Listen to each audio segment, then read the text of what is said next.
Honorable député de Saint-Hyacinthe-Pagode.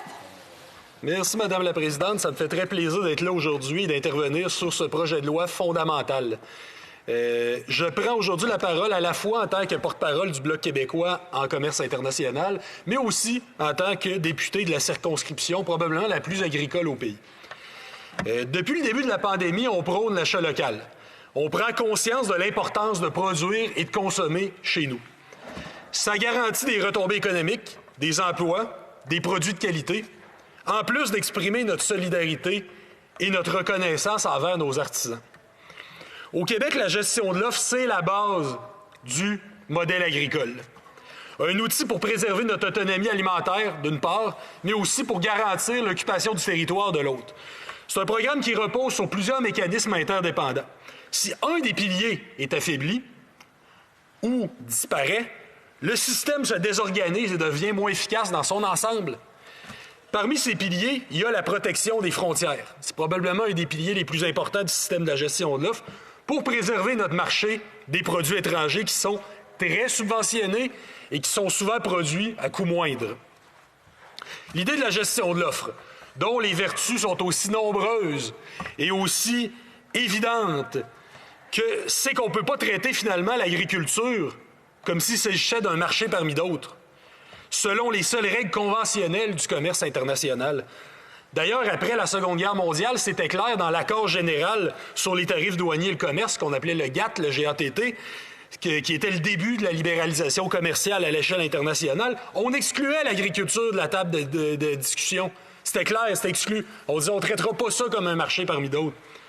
L'agriculture, ça remplit nos assiettes et nos réfrigérateurs. On a besoin de l'agriculture au déjeuner, au dîner et au souper.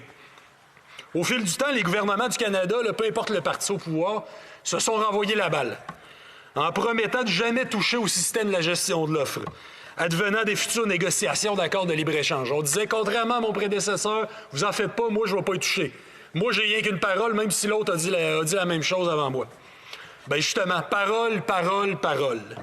Dans le cas du partenariat transpacifique, de l'accord économique et commercial global avec l'Europe, de l'accord Canada-États-Unis-Mexique, on apprenait, au terme d'un processus de négociation secrète et que je qualifierais même de cachottière, que finalement, le système de la gestion de l'offre n'en sortait pas indemne. La protection des frontières a été mise à mal. Les accords de libre-échange forcent Ottawa à laisser entrer davantage de produits étrangers sur les tablettes, en plus d'exiger la réduction substantielle des pénalités qui étaient imposées aux pays qui dépassaient la limite fixée. Le Canada a perdu les outils qui lui permettaient de bien protéger nos marchés de la concurrence. Puis là, quand on apprenait ça, on disait « une toute petite brèche, inquiétez-vous pas ». C'est comme ça qu'on cherchait à nous rassurer. Une toute petite brèche. Bien déjà, allez expliquer ça aux productrices et producteurs, aux transformatrices et transformateurs qui vivent des pertes au quotidien, que ce qu'ils ont subi, ce n'est qu'une toute petite brèche. Puis quand on les additionne, ces soi-disant petites brèches, ça finit par déboucher sur un cratère assez considérable. Vous en conviendrez. Puis la porte de sortie des gouvernements successifs, ça a toujours été les compensations. Inquiétez-vous pas, il y aura de justes compensations. Puis on est favorable aux compensations. On a toujours multiplié les pressions pour que les agricultrices et agriculteurs victimes des ratés diplomatiques d'Ottawa reçoivent leur chèque, évidemment. Par contre, les compensations, c'est toujours très, très long et ça ne vient jamais véritablement colmater les brèches dans un système qui a fait ses preuves. Le Bloc québécois a soumis, depuis 2005, 6 motions pour demander au gouvernement de reconnaître et de défendre intégralement le système de la gestion de l'offre. Non seulement ces motions ont été adoptées, mais elles l'ont été à l'unanimité, à chaque fois. Après les 3 derniers accords de libre-échange, qui ont tous les 3 écorché la gestion de l'offre, on s'est dit que c'était le temps de déposer un projet de loi. Les promesses ne suffisent plus. Il faut garantir l'intégralité de notre modèle agricole par force de loi. Que tout ratatinement de celui-ci soit désormais interdit. Que tout ministre appelé à négocier un accord commercial soit mandaté pour conserver la gestion de l'offre telle qu'elle est.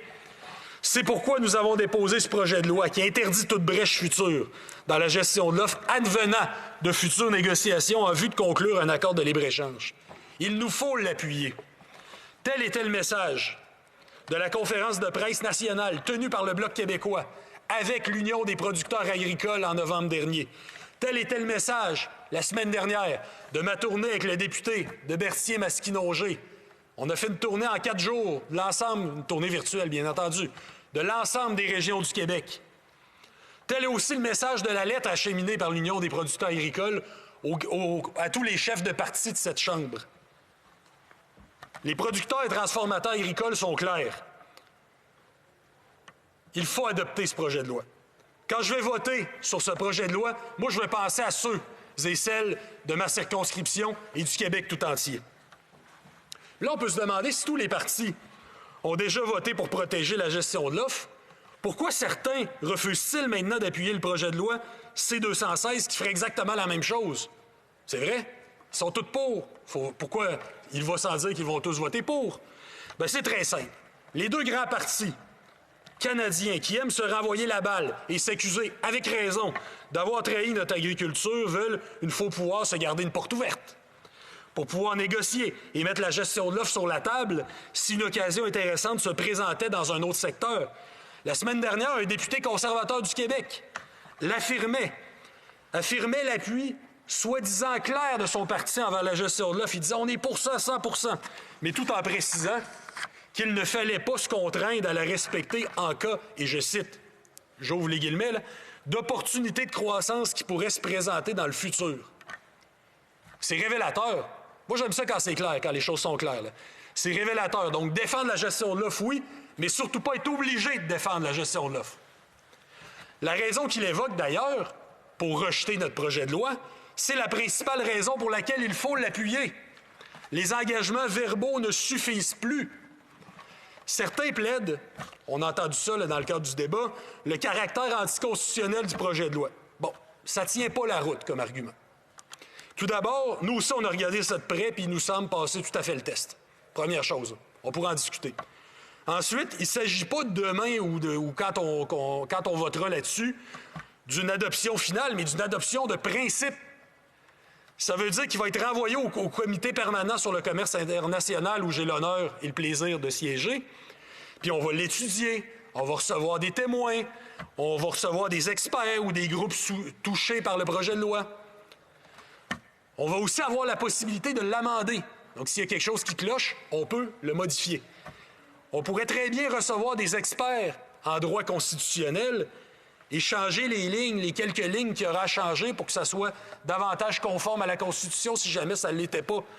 Donc, en somme, rien, et je dis bien rien, ne justifie à ce stade-ci un vote négatif de la Chambre.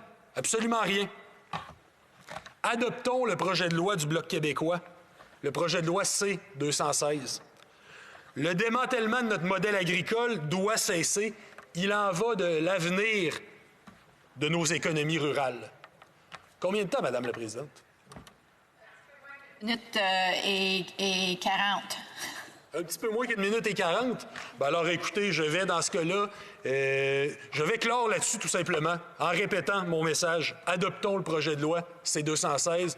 Il faut passer de la parole aux actes. Les agriculteurs ont assez entendu des promesses, ces promesses incessantes, comme quoi, inquiétez-vous pas, contrairement à mon prédécesseur, moi, je ne vais pas y toucher. Il faut que cette porte-là soit fermée. Ils ont assez payé pour, puis le système de la gestion de l'offre ne peut plus endurer de brèches.